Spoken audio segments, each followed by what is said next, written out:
organizer in more than one sense of the word. I am the daughter and granddaughter of public school teachers, and I am the mom to two kids who both go to public school here in the ward as well. I myself am not a teacher because I realize the level of my patience is for two children, so that's what I have. Not 30 as a classroom like this would be. You're all very well behaved, well done. So. What I do is I host conferences for municipal directors from all over the country, so people who run fire departments and public works departments and parks and rec departments, so imagine a room full of Leslie Noakes, it's amazing. I am running because I want to make sure that we have an alderman that is accountable to the residents of the ward. I want to make sure that we have neighborhoods that are safe, diverse, and affordable. It's the reason that we all live here. And I want to make sure that we all have a say in the process. I want to make sure that we have, that we feel equally valued no matter what part of the ward that we live in, no matter what street we live on, and that we have a say in the process. My husband and I have had a little bit of an experience of what it feels like to feel like you're left out of a process. So as I mentioned, both our kids go to public school here in the ward, and as many of you probably know, in 2016, CPS brought in a group of high-priced outside consultants to overhaul the special education system in Chicago, effectively cutting the budget on the back of the students that needed it the most. And my child is one of those students. We were very fortunate. We were able to have wonderful advocates both inside and outside of the school who were able to create a plan to protect our child so that they could have the same services that they had before. But I also realized that that was not the case for every family, and a lot of families, a lot of children will never receive the support that they deserve and that they need because of these systemic denials and delays of service. So I feel like this is what inequality and injustice looks like, and it's one of the things that we need to change in Chicago, because we have a reputation in Chicago of politicians sort of working around the system to maneuver and get what they want at the expense of the residents. And the CPS special education takeover isn't unique. So there are things that we need to change in Chicago, starting with our public schools, of course. We need to strengthen our public schools. I would support an elected school board, extending our moratorium on new charter schools. I also want to change the misconception that progress and preservation are mutually exclusive.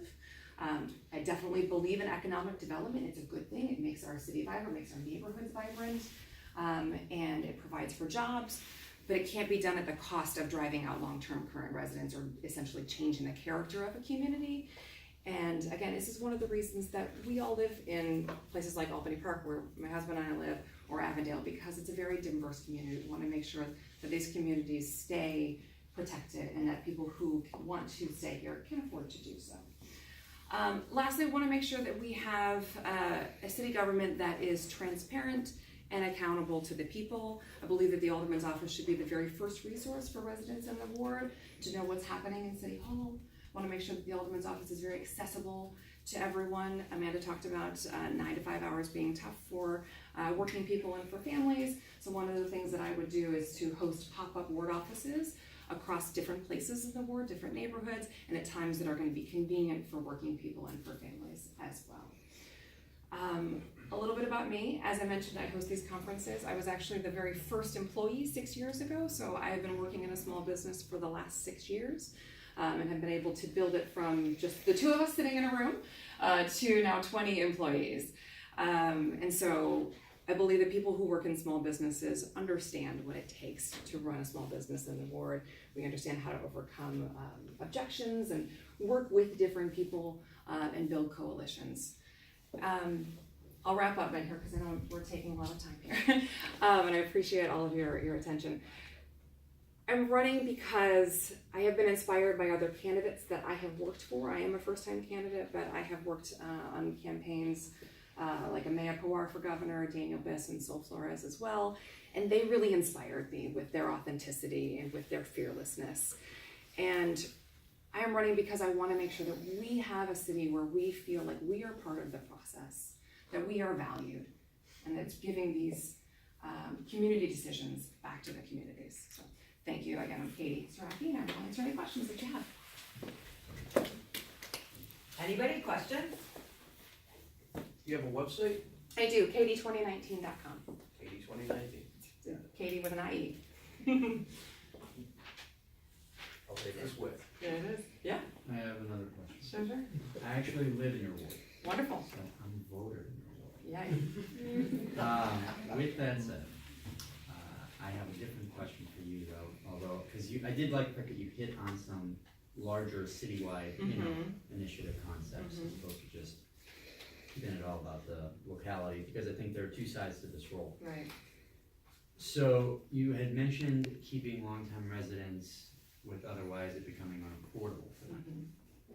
My question to you is, both Senator Warren, who recently put out the the Homes and Economic Mobility Act, which cited that restrictive zoning is a huge contributor to the cost of housing, and the Chicago Fair Housing Alliance, which found that aldermanic prerogative contributes to the segregation and continued unaffordability of housing.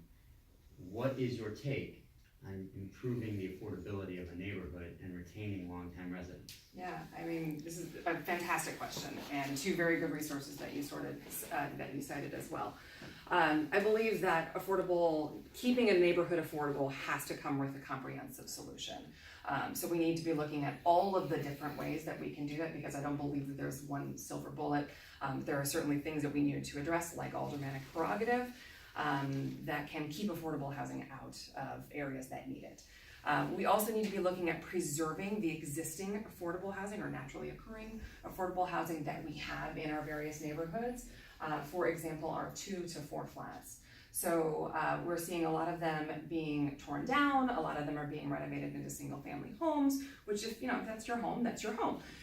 But we're seeing this major trend. So between the years 2010 and 2016, the city as a whole lost, I believe it's 20,000 units of housing due to the destruction of the 2 to 4 flats in the city. So we need to be looking at ways of preserving them, making it easier to renovate them and maintain them as a 2 flat, partially through zoning, and possibly some incentive programs as well to help first-time homeowners under a certain income level, if they agree to maintain it as a 2 flat for a minimum of something like 15 years, to help them be able to invest in their own communities to help stabilize these communities as well. So there are a multitude of solutions we can look at, but those are a couple of them.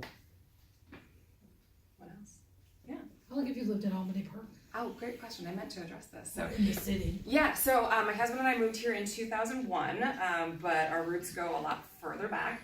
So our first place that we lived in Albany Park was actually just a couple blocks away from where my grandparents met at North Park College, now of course North Park University. So we have lived in Albany Park for over a decade. We did move away for a couple of years, but when we were looking for a neighborhood to raise our family in, we chose Albany Park because of its diversity. We wanted a neighborhood that looked like the world that we wanted for our children. We wanted them to have the experience of knowing lots of different people with lots of different experiences. Anybody else? Well, thank you, Katie. And thank you all.